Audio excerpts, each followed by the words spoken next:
All you gotta do to get to heaven is die. All you gotta do to get to heaven is die. All you gotta do to get to heaven is die.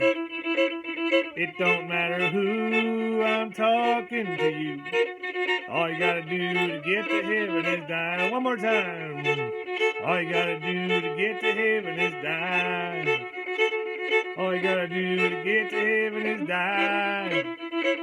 It ain't nothing new talking to you. All you gotta do to get to heaven is die.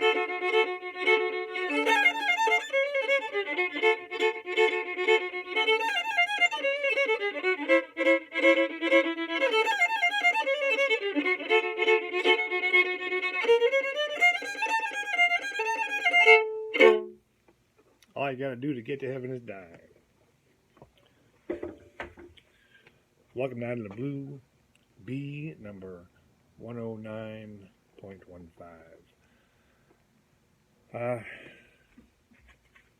Hope you like the song. I'm going to explain it now. Neo-Swedenborgian. This page is devoted to Neo-Swedenborgianism, and I am the progenitor of Neo-Swedenborgianism. And Neo-Swedenborgianism is not a religion or a belief. There is no faith required. There is no meditating. There is no praying. There is talking and thinking and listening to music and playing music and enjoying yourself, I hope. But even though I say it's not a religion, I talk about the afterlife and heaven. And when I speak of the afterlife and heaven, I'm speaking of an actual place, your spirit, or whatever word you like, your essential self. When this body can no longer support life, your essential self exits this body and exists still around Earth somewhere. And to be more specific, goes and lives in the Van Allen belts. That's my position. That I didn't intend on coming to this conclusion, but this is where this series has led me. I started with a book.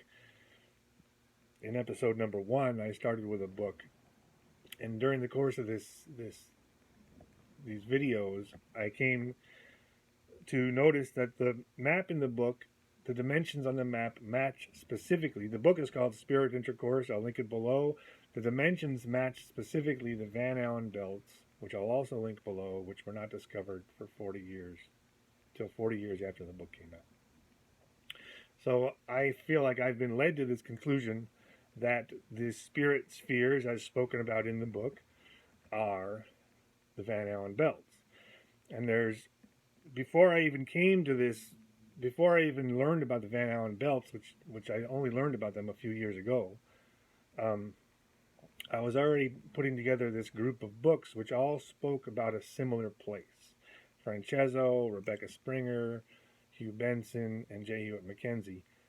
They, even though they're different writers writing in different times and different places, they share, the world they describe shares a lot of qualities, which is a curiosity in itself.